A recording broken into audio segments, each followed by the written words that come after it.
Hi guys, and welcome to Project 5 of the data series. In this episode we look to use machine learning for time series forecasting. We start off by importing our libraries, and here we have quite a few more than we usually have, mainly due to some libraries being used to remove outliers and also to produce some date time features.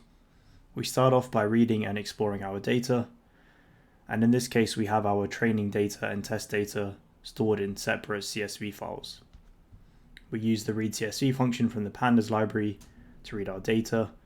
In this case, our data is stored under the folder name project data, as with our previous projects.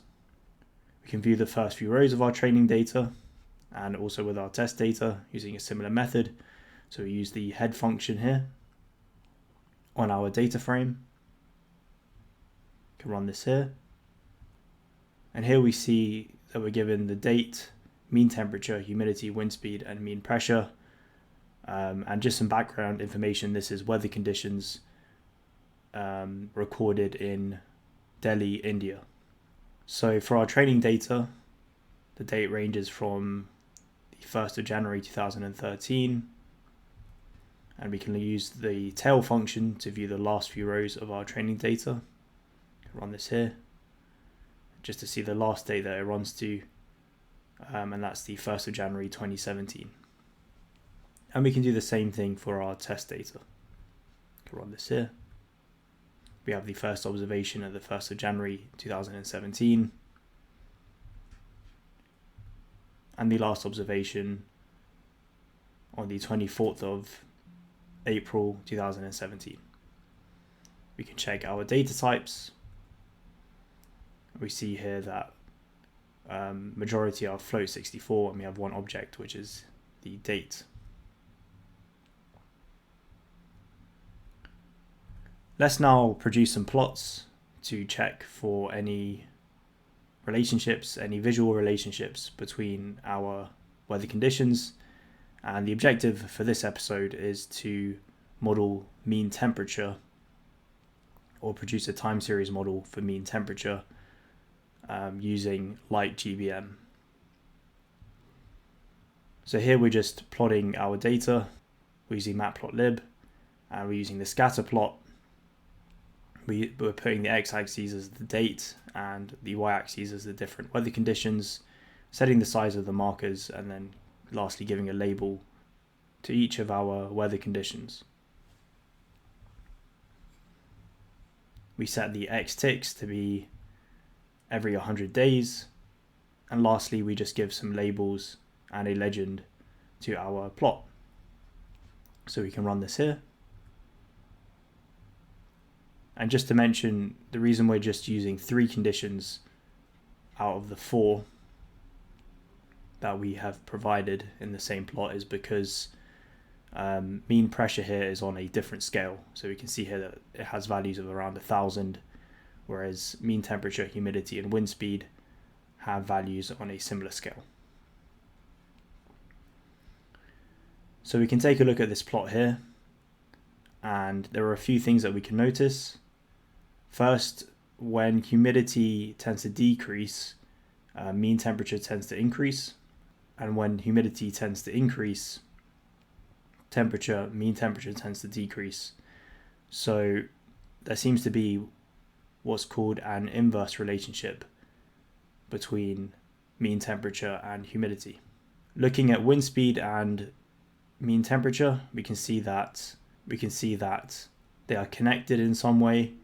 As mean temperature increases, so does wind speed a little bit, and same with when mean temperature decreases, so does wind speed a little bit.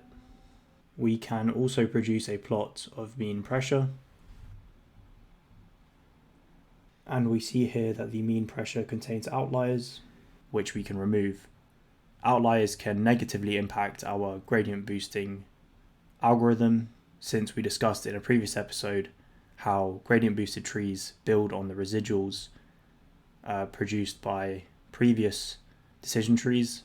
And if there are outliers, the residuals will be much larger, which causes the gradient boosted tree algorithm to focus a disproportionate amount on these residuals. We move on to some data preprocessing. So we first convert the date to date time. This makes it easier to produce date time features. We set the index to our date in both our train and test data frames.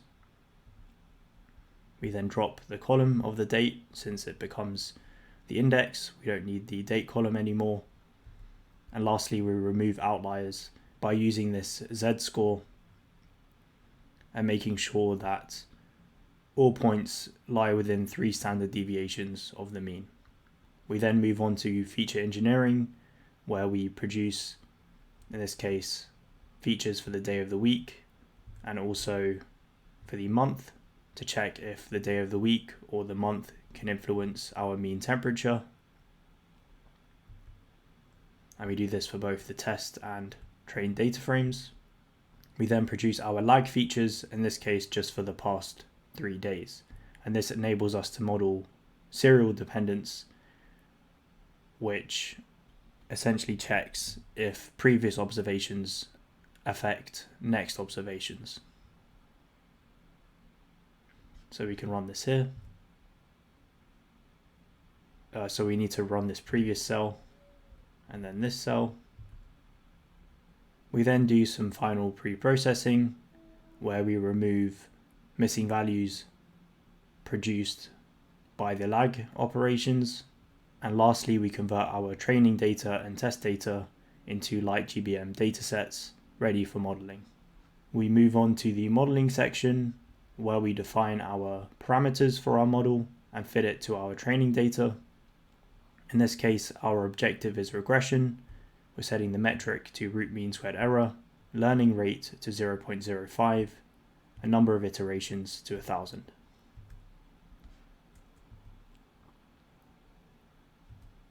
In this section, we can use cross-validation and hyperparameter optimization, but I have omitted this just for simplicity of this episode. The final section here is model evaluation, and we can evaluate our model both visually and using a metric. In this case, we are using the R-squared score to evaluate our model. This takes a value between a negative number, indicating poor model performance, to 1 best model performance. And for that, we need to generate a set of predictions. We then compare our predictions to our actual values and print our R-squared score. We can then visualize our actual versus predicted values using our matplotlib library. You can run this here. And we see that we have an R-squared score of around 0.92, indicating excellent model performance, and this is confirmed visually as well. We see that our predicted values in orange are close to our actual values in blue. Thank you very much for watching, and I hope you learned something new.